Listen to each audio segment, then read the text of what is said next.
ছোটবেলায় আমার মনে আছে, আমার ছোট্টবেলা থেকে আমার মা সারাটা জীবন মা করে নামাজের কথা জিগাইছে।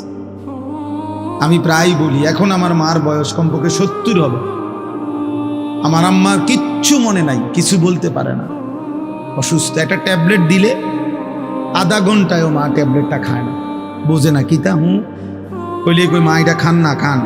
পানি মুখে দিলে জোর করে মা এটা ধরে রাখে, মা এটা বোঝে না যে এটা খাওয়া দরকার, মানে এই কথাটাই বুঝে পারি না বলি।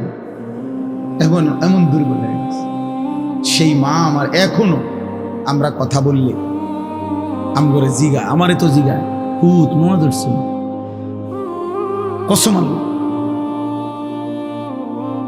মা আমার এখনো আমার জিগা পুত নামা ধরছে, নোয়া ধরছে।